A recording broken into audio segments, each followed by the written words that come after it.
Queridos, seu tempo acabou. Seu tempo acabou. O que seria se hoje você ouvisse de Deus, agora, nesse momento: filho, Marcelo, seu tempo acabou. Você expirou.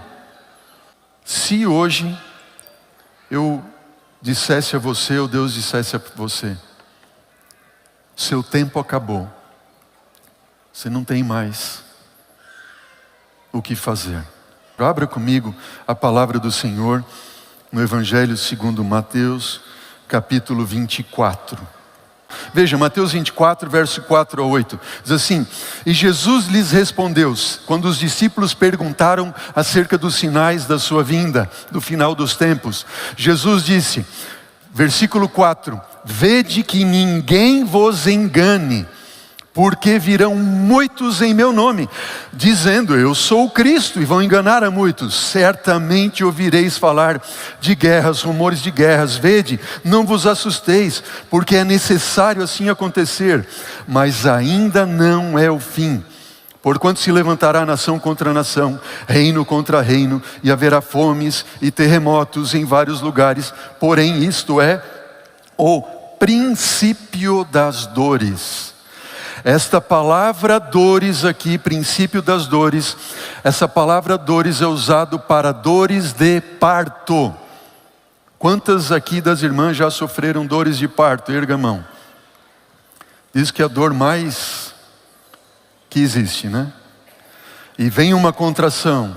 Opa, é um sinal. Qual é o sinal que está ali? O bebê vai chegar. E aí as contrações vêm de novo. Só que passado algum tempo, as contrações vão se tornando mais intensas e menos espaçadas, é isso? Estou falando certo aí, irmãos? Me ajudem. É isso? Mais intensas e menos espaçadas. E vai, e vai, e vai. Até quando? Até o bebê nascer. Jesus está falando, guerras, rumores de guerras, nação contra nação, reino contra reino, virão falsos cristos, dizendo, vão enganar a muitos, mas esse é só o princípio das dores. Abra comigo agora Tessalonicenses, primeira carta de Paulo aos Tessalonicenses, capítulo 5. Tessalonicenses, capítulo 5, primeira carta de Paulo, versículo 4, diz assim, mas vós, irmãos, não estais em trevas, para que esse dia, o dia do Senhor, como ladrão vos apanhe de surpresa. Acompanhe comigo agora o versículo 1, diz assim, irmãos, Paulo está falando, irmãos, relativamente aos tempos e às épocas, não é necessário que eu vos escreva, pois vós mesmos estáis inteirados com precisão, diz Paulo, de que o dia do Senhor vem como ladrão de noite. Quando andarem dizendo paz, paz, segurança, eis que lhes sobrevirá repentina destruição, como vêm as dores de parto, aqui está para dar a luz, e de modo algum escaparão. Queridos, de modo algum escaparão. Se o seu tempo acabasse hoje, você escaparia? Você escaparia? Abra a Bíblia agora, 2 Timóteo, capítulo 3. Segunda carta de Paulo a Timóteo, capítulo 3, versículo 1, diz o seguinte: sabe, porém, isto, nos últimos dias sobrevirão tempos difíceis, pois os homens serão egoístas, avarentos, jactanciosos ou presunçosos, arrogantes, blasfemadores, desobedientes aos pais, ingratos, irreverentes, desafeiçoados, algumas versões diz, sem afeto natural, implacáveis, caluniadores, sem domínios de si, cruéis, inimigos do bem, traidores, atrevidos, presunçosos, infatuados, mais amigos dos prazeres do que amigos de Deus, tendo forma sim de piedade, negando-lhe entretanto o poder. Foge destes. Eu tenho 48 anos, só, jovem ainda. Na minha pouca história de vida,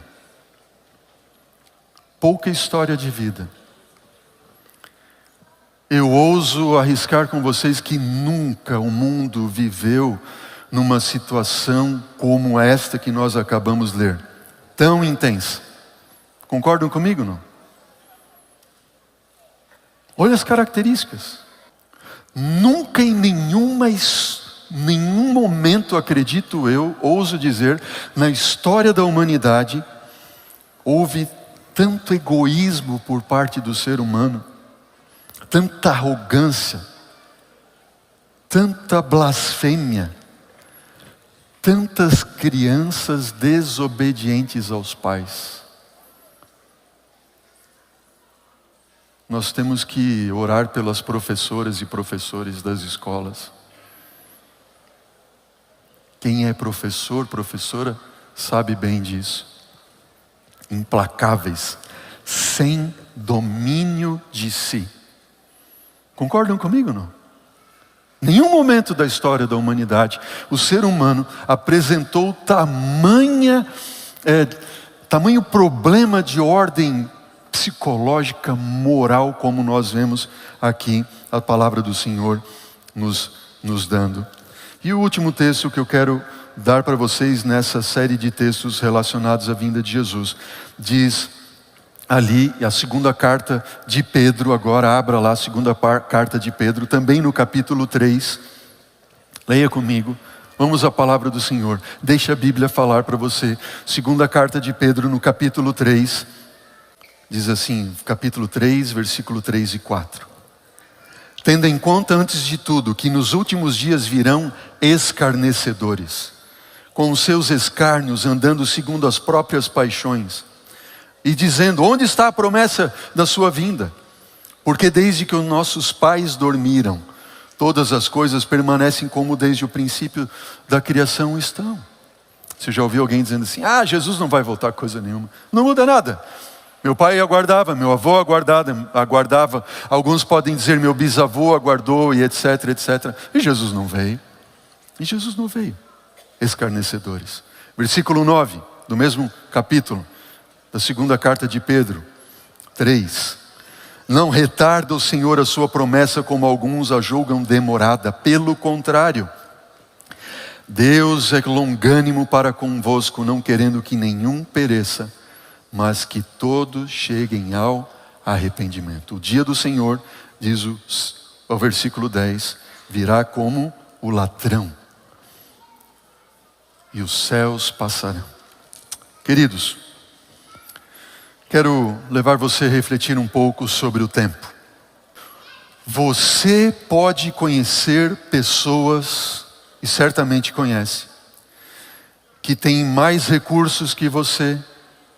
Talvez alguém possa ter mais propriedades, mais carro na garagem, mais dinheiro no banco, mais roupa no guarda-roupa ou sapatos na sapateira. Mas ninguém pode escolher ter mais tempo. O tempo é igual para todos, é ou não é verdade? Ponto final. O tempo igualou e iguala todos. O tempo é igual para todos. E Jesus está nos chamando nesta manhã para nós refletirmos sobre 3 aspectos do tempo. Jesus está nos chamando para quê, igreja? Para refletirmos sobre o quê? 3 aspectos do tempo. Esse é o chamado de Cristo e a mensagem de Jesus para nós hoje, agora.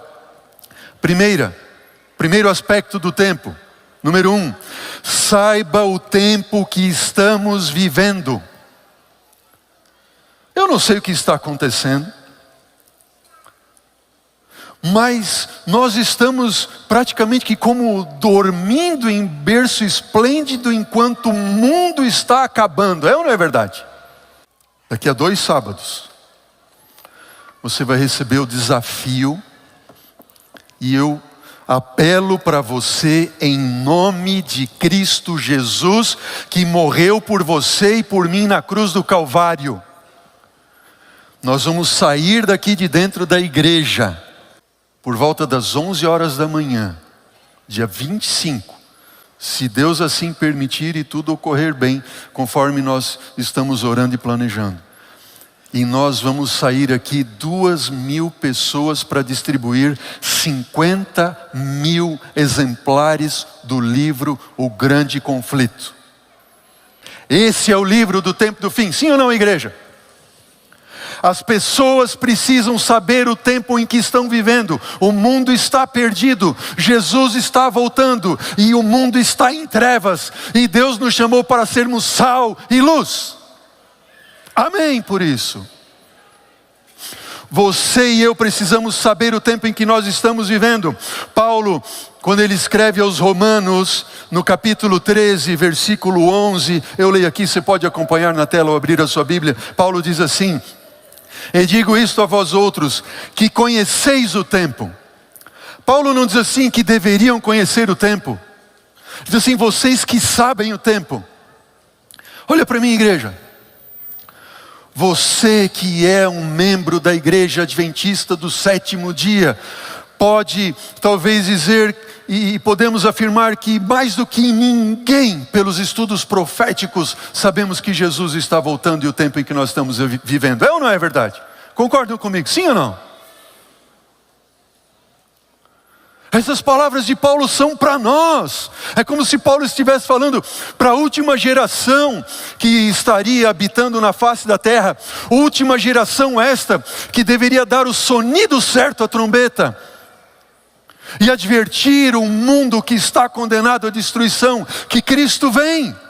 E Paulo continua dizendo, Romanos 13, versículo 11, e digo isso a vós outros que conheceis o tempo, já é a hora de que a igreja diz para mim?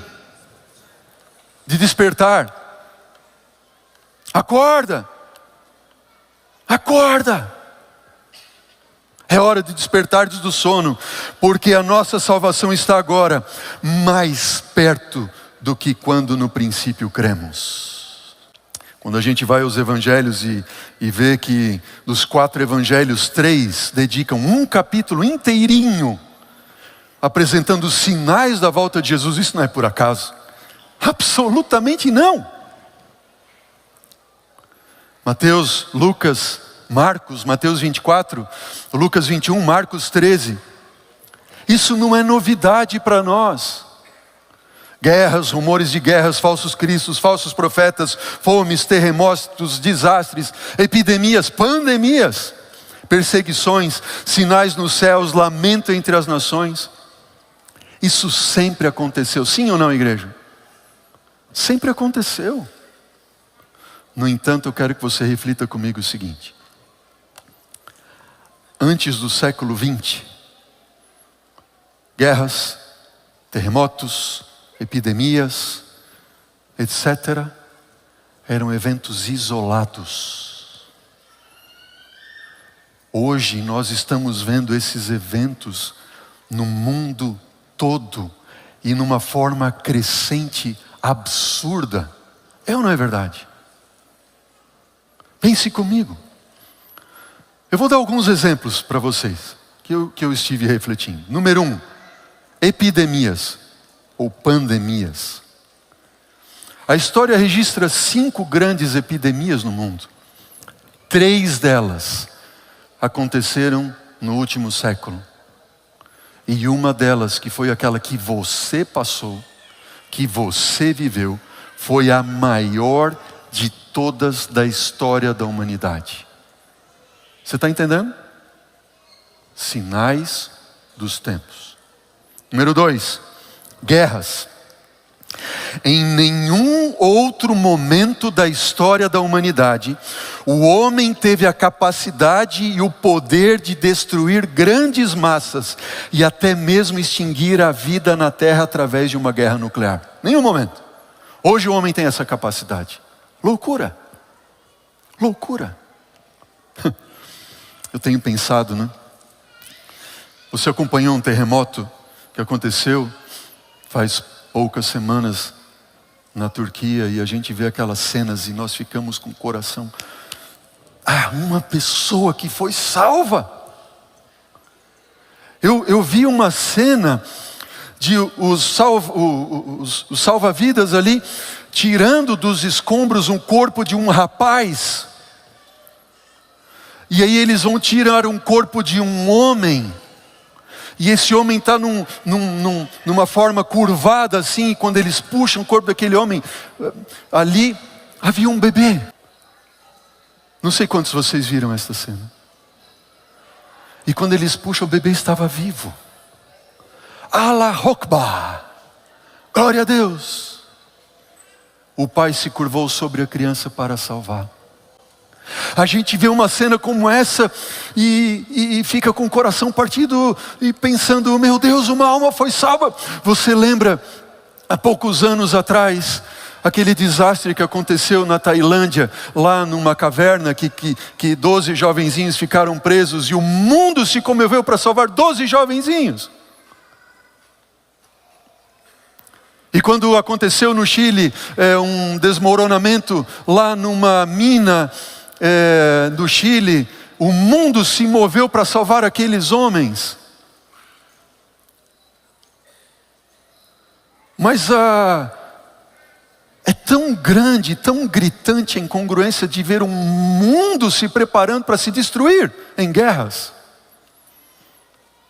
O amor de muitos iria esfriar, o Espírito Santo iria se retirar do mundo. Olha, eu estive pesquisando ali, os Estados Unidos e a Rússia possuem o maior arsenal nuclear do mundo, com cerca de 4.000 a 4.500 ogivas nucleares, os dois países. Você consegue imaginar um negócio desse? Estados Unidos e Rússia. A China, acredita-se que tenha cerca de 320 ogivas. França e Reino Unido mais cerca de 300. A Índia, o Paquistão, em torno de 150.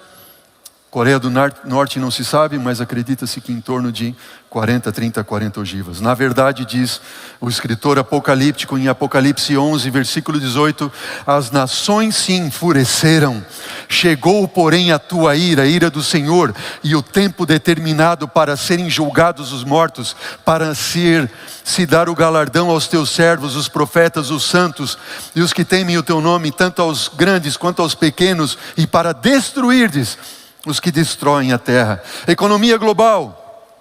Nunca em nenhum outro momento acontece alguma coisa na China, Arábia Saudita, preço do petróleo, uma mudança governamental, uma escolha diferente. No mesmo dia, se não no dia seguinte, nós somos afetados aqui, mesmo que aconteça em outra parte do mundo. Terremotos, sempre aconteceu na história da humanidade, depois do dilúvio. Eu fiz uma pesquisa no Centro Sismológico Europeu Mediterrâneo, que faz leitura de terremotos que acontecem em todo o mundo, um centro sismológico europeu. E pasmem o que eu achei, o que eu encontrei. De 2008, estamos pegando de 5 em 5 anos, ok? 5 em 5 anos.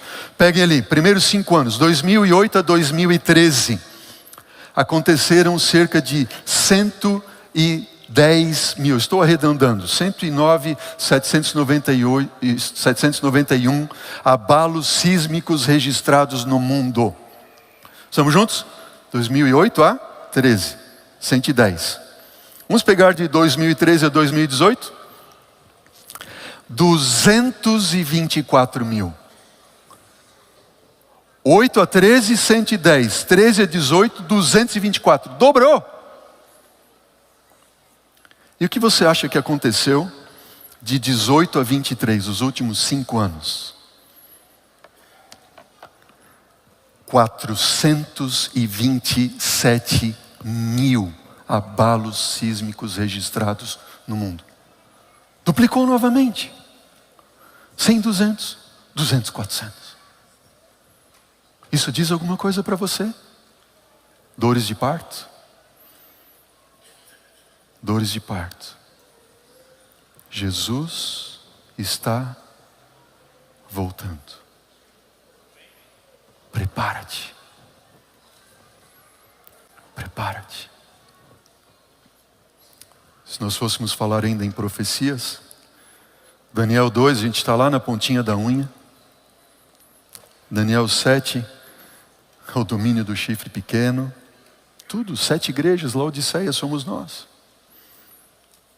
Jesus está voltando. Estamos vivendo no dia do juízo.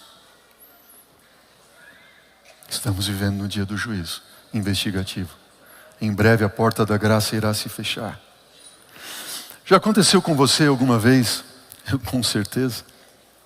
De você ligar para alguém ou receber uma ligação de alguém pelo celular. Alô, alô, não estou ouvindo. Puf, corta a ligação. Porque o sinal está o quê? O sinal está fraco. Você olha assim, meu sinal está fraco, peraí, deixa eu mudar um pouco de lugar. Já aconteceu isso? Todo mundo já aconteceu, né? Você muda de lugar. Sinal está fraco, peraí, não estou te ouvindo. Queridos, será que você está com um sinal fraco? Como que é dormir em meio a um chamado de Deus para despertar? Precisamos despertar do sono. Amém? Precisamos despertar do sono. Quantos são os aspectos que nós vamos estudar sobre o tempo? Saiba o tempo em que estamos vivendo. Jesus em breve virá. Não há mais tempo para perder. Segundo aspecto em relação ao tempo, valorize, saiba valorizar o tempo. Saiba valorizar o tempo. Tiago capítulo 3, versículo 14 a 15 diz assim: atendei agora vós que dizeis hoje, amanhã iremos para tal cidade, vamos fazer tal coisa, lá passaremos um ano, negociaremos, teremos lucros. Vós não sabeis que o que vai acontecer amanhã, que é a vossa vida, diz Tiago, sois apenas como uma neblina, que aparece em um instante, logo se dissipa. Em meio disso, devias dizer, se o Senhor quiser, nós vamos viver, fazer e assim por diante. Nossa vida é como uma neblina. Saiba valorizar o tempo. Por Deus. Quem passou pelo Covid e ficou 21 dias em coma, sabe o que significa isso? 40 dias alguns. Outros perderam familiares. E eu tenho certeza que aqueles que perderam familiares, que de repente tiveram Covid e foram internados, pensam, não vou mais ver meu pai, não vou mais ver minha mãe, não vou mais ver meu irmão, porque é o que estava acontecendo. Não é verdade? E de repente você vê o seu ente querido sendo colocado dentro de um pacote, numa urna lacrada, nunca mais viu. Qual é o primeiro sentimento que vem à sua mente? Por que não valorizei mais o tempo com a minha mãe, com o meu pai, com o meu esposo, com o meu filho? É ou não é verdade? Valorize o tempo. A nossa vida é como neblina. Olha para quem está do seu lado, possivelmente a sua esposa. Possivelmente seja o seu filho ou sua filha. Por que desperdiçar tanto tempo com briga, picuinha e... Seu tempo acabou. Chega, acabou o seu tempo de briga. Acabou o seu tempo de picuinha. Acabou o seu tempo de desperdiçar tempo com aquilo que não tem valor. Eu falo para você como pastor dessa igreja, quanto que a gente podia caminhar mais, muito rápido, mas quanto tempo a gente perde com aquilo que não tem importância? Mimimi, para cá e para lá. Deus nos chamou para servir, e servir a Deus significa o chamado de Cristo Jesus, e o chamado de Cristo Jesus é o chamado para ser perseguido, é o chamado para ser rejeitado, é o chamado para ser humilhado, é o chamado para você não ser aceito. Esse é o chamado de Cristo, sim ou não, igreja? Mas lá o fulano de tal falou tal coisa, eu não vou mais servir nessa área, nesse ministério, nesse departamento. Você está servindo a quem? O irmão ou Jesus? Estamos juntos, sim ou não? Ei, seu tempo acabou de reclamação, o meu também. Acabou, chega. Chega. Jesus está voltando. Nós precisamos saber valorizar o tempo. Qual é o valor do tempo? Terceiro e último aspecto. Saiba poupar o tempo. A palavra do Senhor diz em Efésios 5,16, remindo o tempo, porque os dias são maus. Essa palavra remir, literalmente, no grego quer dizer poupe, poupar, guarde. É mais ou menos assim, o contexto onde é usada essa palavra, está dizendo o seguinte, você tem uma quantia de dinheiro, X, ok? Você tem ali um valor em dinheiro, só aquela quantia. Aí você precisa ir no mercado fazer uma compra, ok? Aí você pensa agora, com esse dinheiro aqui, o que eu vou comprar? O que é mais importante para mim? O que é essencial? Porque se você tem uma quantia X de dinheiro determinada e não tem um centavo a mais, nem a menos, você vai pensar muito bem no que vai gastar, onde vai comprar, o que vai comprar. É ou não é verdade? Mas a gente esquece que tem uma quantia X de tempo determinada para nós. É ou não é? E eu vou gastando tempo de qualquer jeito. Não. Poupar o tempo, remir o tempo. Remir o tempo, eu gostei muito da mensagem do pastor Branga do último domingo, quando ele faz uma análise ali de quanto tempo você poderia ler a Bíblia e quanto a média de tempo de leitura, e diz assim, de repente ele conclui dizendo assim, olha, quem assistiu aí, falando para os jovens, né, a série lá, The Game of Thrones, assistiu ela toda, podia ter lido a Bíblia 3 vezes, ao invés de ficar assistindo a série. Ou Friends, ali podia assistir, ler a Bíblia 2 vezes. E outras séries ali, tinha uma série lá, Grey's Anatomy, até 10 vezes. Quem assistiu a série toda podia ter lido a Bíblia 10 vezes. Onde nós estamos gastando tempo? Imagine. O livro Parábolas de Jesus, Ellen White registra esse parágrafo que diz, a vida é muito curta para ser esbanjada. Temos somente poucos dias de graça para nos prepararmos para o tempo da eternidade. Não temos tempo para dissipar, tempo para devotar aos prazeres egoístas, tempo para contemporizar o pecado. Agora é que nos devemos formar o caráter para a vida futura e imortal. Não pense que o seu caráter vai ser transformado quando Jesus voltar. Não, agora é que nos devemos preparar para o juízo investigativo. Você já ouviu aquela frase, diga-me com quem andas que eu te direi quem és? É ou não é verdade? Diga para mim onde você gasta o seu dinheiro, que eu vou te dizer o que é importante para você. Diga para mim onde você gasta o teu tempo, que eu vou te dizer quem você é.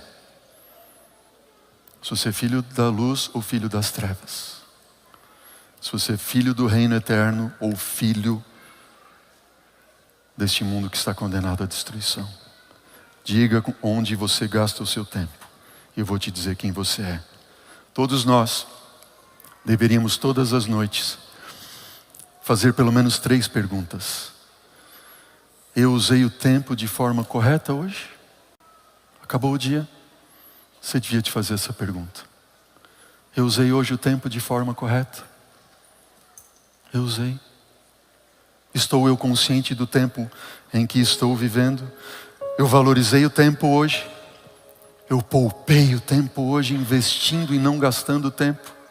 Investindo naquilo que me leva para a eternidade e não gastando o meu tempo precioso nas coisas que me destroem a minha mente? Saiba de uma coisa, a única forma de você ter mais tempo para orar é deixar de gastar tempo com aquilo que é menos importante.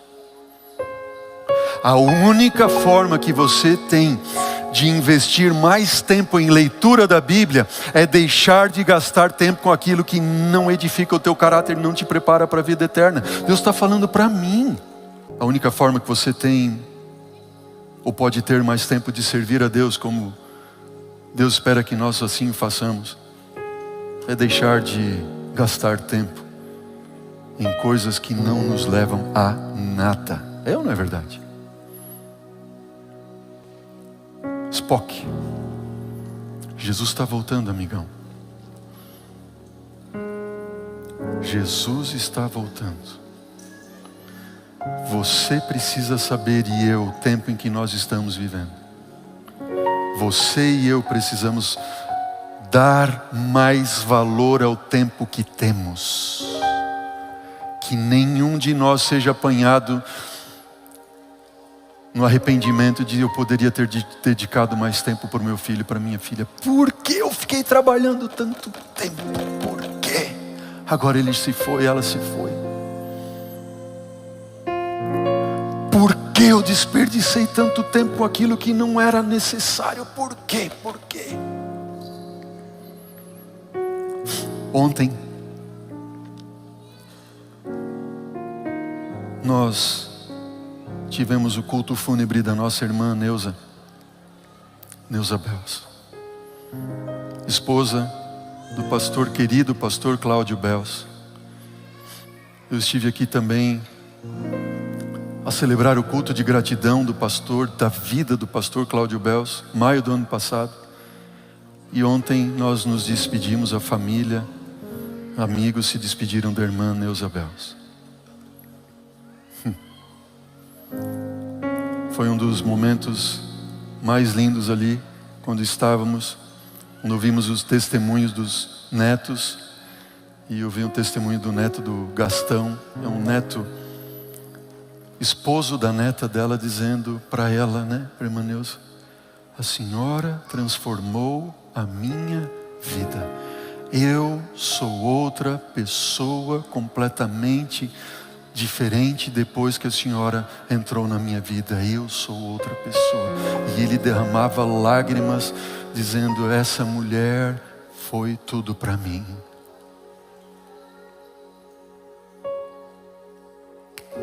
Se o seu tempo acabasse agora, o que diria sua esposa em relação a você? Esse homem foi tudo para mim.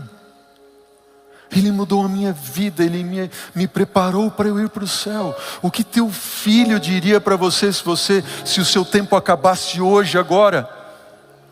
Ele diria: ainda bem, graças a Deus. Nem viria no seu culto fúnebre, ou ele estaria ali chorando aos prantos, dizendo: meu pai, eu queria ter mais tempo com meu pai, minha mãe.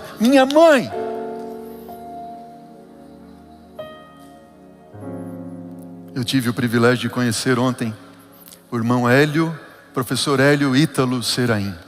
Disseram que ele estava aqui. Está onde? Posso ver uma mão erguida? Alguém me ajuda a identificar? Está aqui. É isso? O irmão Hélio, agora eu estou vendo o senhor. Que benção. O irmão Hélio, 100 anos de idade. Eu sentei ao lado desse homem aqui, comecei a conversar com ele. Ele disse assim: irmão Hélio, o senhor deixa eu gravar isso? Que o senhor está falando que eu aprendi lições de vida de um homem de 100 anos de idade. E eu quero compartilhar aqui. Eu escrevi porque ele pregou um sermão ontem lá, tão lindo. E eu quero compartilhar um pouco desse sermão. Eu perguntei para ele: irmão Hélio, falando sobre a degradação do homem nesse último século, o que o senhor tem a dizer? O irmão Hélio disse assim: pastor, o ser humano não sabe realmente qual é a sua função. Ele não sabe de onde vem, para onde vai. Vive uma ilusão, desde o conhecimento de tudo até uma política podre que dirige o mundo. Perguntei para ele: irmão Hélio, quanto à volta de Jesus, o que o senhor tem a dizer? Ele disse assim: eu sei que Jesus vem. Amém? Eu sei que Ele vem. Isso não me preocupa, ele disse. Não me preocupa a volta de Jesus, eu sei que Ele vem, isso não me preocupa. Uma coisa me preocupa, é o fechamento da porta da graça. Eu quero estar preparado. Amém? Amém. Agora, né, irmão Hélio? Me permita,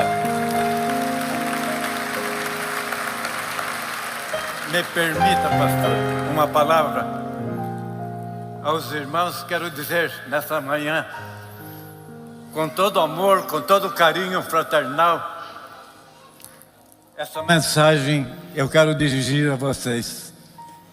Eu não estou preocupado com a volta de Jesus. Quando eu digo aí fora, na sociedade, que Jesus está vindo, eles duvidam, eles dizem: isso é uma bobagem. E eu digo assim: ó, eu também não estou preocupado com a volta de Jesus. porque eu tenho certeza que Ele vem.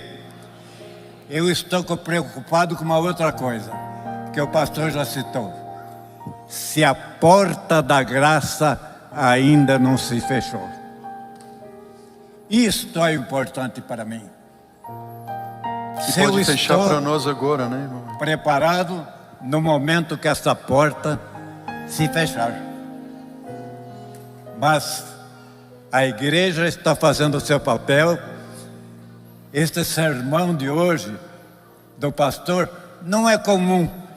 Eu tenho uma dificuldade auditiva, devo ter apanhado pelo menos 70% do seu sermão de hoje.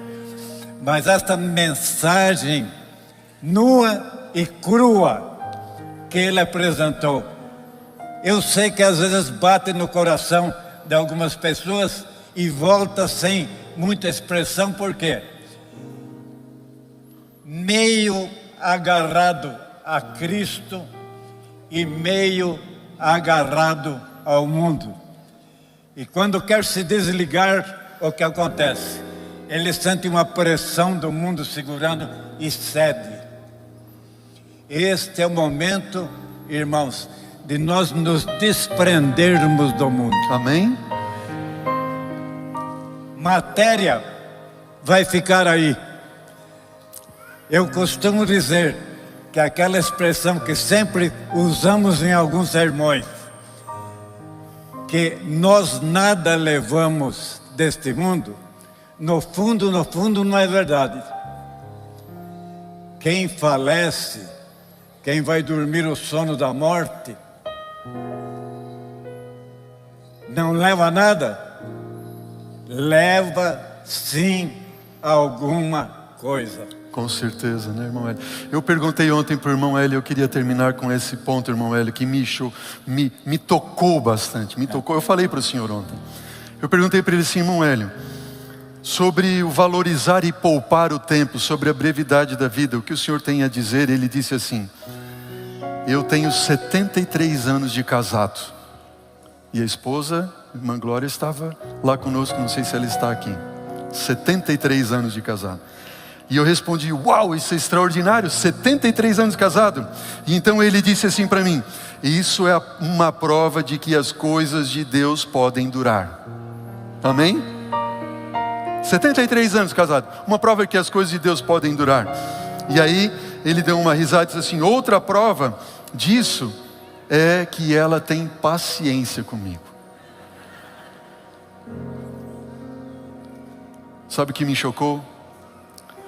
Porque talvez se fosse outro homem diria assim, a outra prova é que eu estou aturando ela já há 73 anos. Ele não falou isso. Ele falou, ela tem me aturado, tem me suportado 73 anos. Ela tem paciência comigo. E antes que eu perguntasse, ele fez a pergunta, você quer saber qual é o segredo? Ele então disse, você tem que casar com ela todo dia. Eu caso com a minha esposa todo dia, faz 73 anos. Uau! Você tem que casar diariamente. A esposa que eu tenho, ele concluiu dizendo, é completamente diferente da menina de quando eu me casei com ela. Cada dia ela é diferente, eu tenho que me recasar. Então hoje eu não tenho mais aquela jovem esplendorosa, linda. Hoje eu tenho uma velhinha em casa, que é a minha companheira. Eu tenho que compreender isso. Tenho que colaborar com ela. Em termos de casamento é isso. Eu tenho que amá-la. Ela é minha amante. Isso é muito gostoso. Amém? Que sermão, hein? Que sermão. Querida igreja, você não pode esquecer o tempo em que nós estamos vivendo, amém? Você precisa aprender a valorizar e poupar o tempo que Jesus te dá, porque Ele está voltando, amém? E eu quero fazer um apelo, é o apelo que o irmão Hélio já fez. Você gostaria de hoje dizer, Senhor, desperta no meu coração, desperta-me do sono.